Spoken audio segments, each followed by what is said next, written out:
Muito bom dia. Bom dia. Eu fiz a carta. E você trouxe? Eu trouxe. Mas eu não sei se eu quero ler em voz alta. Hum, tudo bem. Mas me conta, Laura. Como é que foi? Como é que foi escrever tudo isso? Foi. Foi estranho. Eu sentei, abri um caderno, fiquei mais ou menos uns 20 minutos olhando para a página em branco. E aí saiu, de uma vez. E eu chorei muito. Mas não foi uma tristeza pesada, sabe?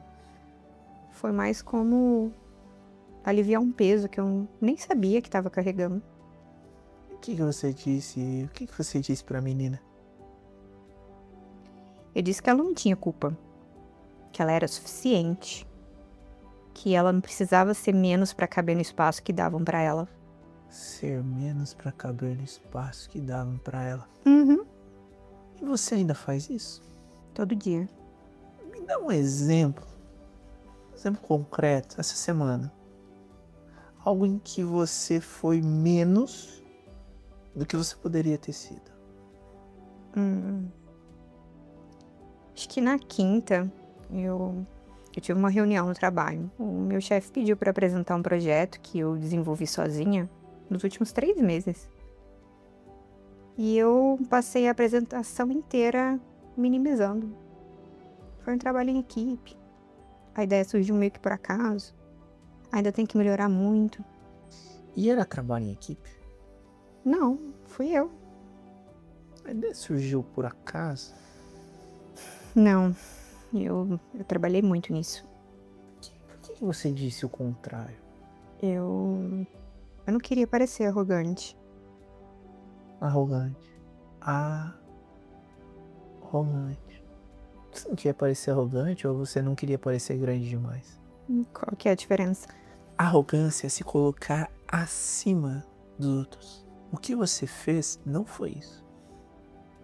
O que você fez foi se apagar no exato momento em que você merecia ser visto. Você chamou isso de humildade. Mas humildade de verdade é reconhecer o que você é. Nem mais, nem menos. O que você fez na quinta-feira foi mentir, Laura. Você mentiu sobre o tamanho do seu próprio trabalho para não incomodar ninguém com a sua competência. Parece exagero chamar isso de mentira. Mas é exatamente o que você é. Você olhou para uma sala cheia de pessoas para um trabalho que foi seu e disse que não foi. Isso é uma mentira. Você foi uma mentirosa. Uma mentira gentil, socialmente aceita, que a maioria das pessoas aplaude e chama de modéstia. Mas no fundo é você escolhendo para não ocupar espaço demais. Quem te ensinou que ocupar espaço era perigoso? Você já sabe a resposta. Mas eu quero ouvir de você. Minha mãe. Quando eu me destacava em alguma coisa, ela não dizia nada. Mas quando eu exagerava, quando eu ficava muito animada, muito empolgada, ela tinha um jeito de me olhar. Não dizia nada, só olhava. E eu entendia que eu tinha passado do limite. E qual era o limite, Laura? Ser boa, mas não tanto. Ter sucesso, mas sem chamar atenção demais. Existir, mas sem tomar muito espaço. E você ainda vive dentro desse limite. 20, 30 anos depois, num emprego que ela nem conhece, numa reunião que ela nunca vai saber que aconteceu, você ainda sentiu o olhar dela. E você encolheu. Mas também tem uma outra coisa. Não é só ela. Eu tenho medo de, se eu aparecer de verdade, se eu ocupar o espaço que eu poderia ocupar, as pessoas vão esperar mais de mim. E aí eu vou ter que entregar mais. E se eu não conseguir? Isso é muito diferente do que você disse antes. Antes era medo de me incomodar. Agora é medo de não dar conta. E são duas coisas muito distintas. E você precisa separar as duas. Porque elas te sabotam de formas diferentes. O medo de incomodar vem da sua história com a sua mãe. O medo de não dar conta, esse é mais antigo ainda. Esse é o medo de que se alguém te ver de verdade, sua capacidade, seu potencial, e você falhar, você não vai ter mais desculpa. Você não vai poder dizer que não tentou. Não vai poder dizer que não era bem assim. Exatamente. Se eu nem tento, eu nunca falho de verdade. E isso te parece uma boa estratégia? Uma estratégia razoável? Quando você fala assim, parece um absurdo. É absurdo. Mas é humano. Você construiu uma vida confortável dentro do limite do que você sabe que consegue. E tudo que tá além desse limite você trata como um território perigoso. Mas sabe qual é o problema de viver só dentro daquilo que você já sabe que consegue? O quê? Você para de crescer. E quando você para de crescer, naturalmente você começa a definhar. Não de forma visível. Você continua funcionando, entregando, aparecendo. Mas uma parte de você sabe que está operando muito abaixo do que poderia. E essa parte não fica quieta. Ela vira insatisfação crônica. Aquela sensação de que falta alguma coisa, mas você não sabe o quê. Eu tenho muito isso. Eu sei. Porque você é uma mulher capaz, vivendo em uma espécie de câmera lenta proposital. E parte de você sabe disso, fica com raiva. Mas em vez de direcionar essa raiva pra fora, pra mudar alguma coisa, você direciona pra dentro e vira autocrítica. Vira aquela voz que diz que você não é boa o suficiente. Quando na verdade, o problema não é você não ser boa o suficiente. É você não estar se permitindo ser tão boa quanto é. Sabe, tem uma coisa que eu nunca falei pra ninguém. Eu quero muito mais do que eu tenho. Na carreira, na vida, em tudo. Mas eu me sinto culpada por querer. Como se querer fosse muito ganância. Como se eu estivesse pedindo demais. De quem é que você tá pedindo? Não sei. Pensa. Quando você sente culpa por querer mais, parece que você tá pedindo pra quem? Parece que eu tô pedindo licença pra existir do jeito que eu quero. E quem te deu a impressão de que você precisava de licença pra isso? Todo mundo ao meu redor sempre teve uma opinião sobre o quanto eu deveria querer. Minha mãe achava que ambição demais era feiura em mulher. A minha avó dizia que mulher que quer muito assusta o homem. E eu fui internalizando isso como se fosse uma verdade universal. Laura, e você acredita nisso? Racionalmente, não. E emocionalmente?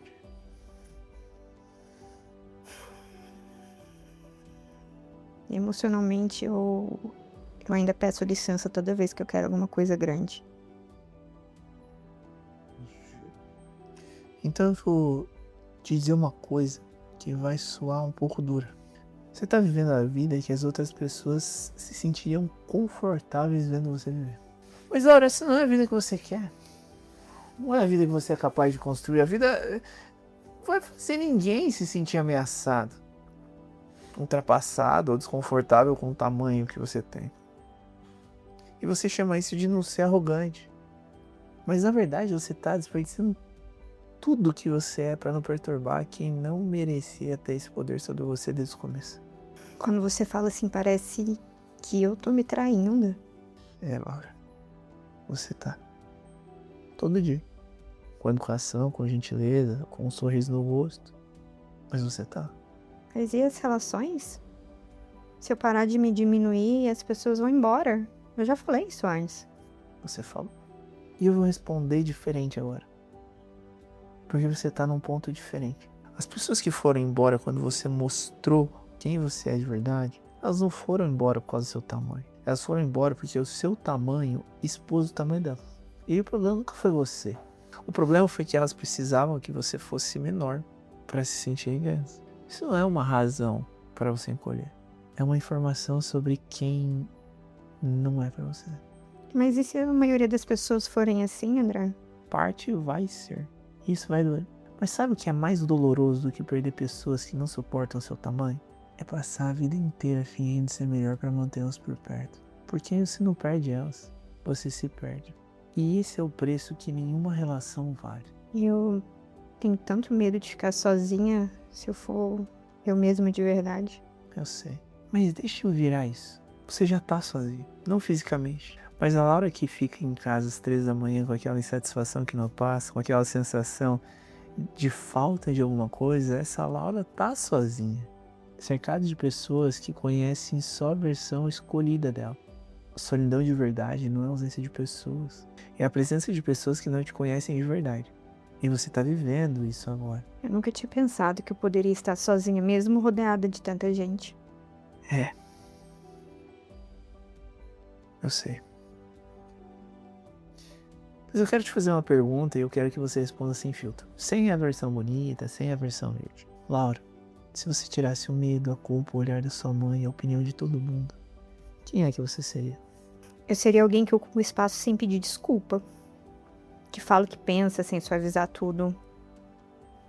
Que vai atrás do que quer sem esperar que alguém dê permissão.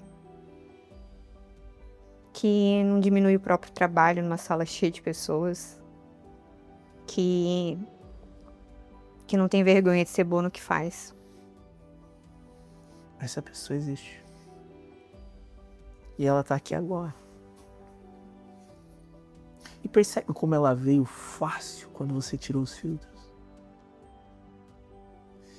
Ela não é uma versão distante e idealizada de você. Ela é você sem a armadura.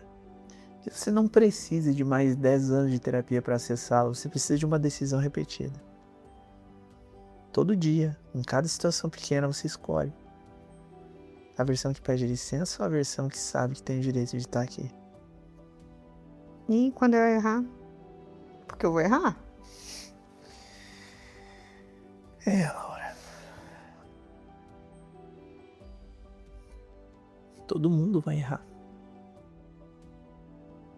E quando você errar, você vai errar sendo você. E sabe o que tem de diferente nisso? Você vai conseguir aprender com o erro.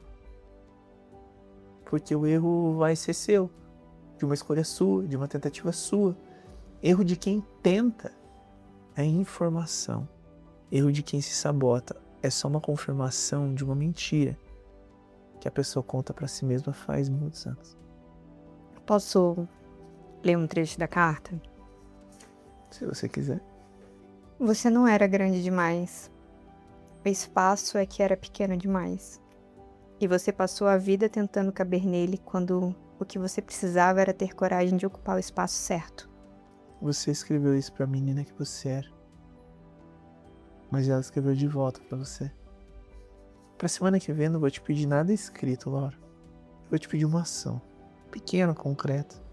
Na próxima situação em que você sentir vontade de encolher, de minimizar, de pedir licença, você não vai fazer isso. Você vai ficar do tamanho que você é. E depois você vem aqui me contar como foi. E se eu não conseguir?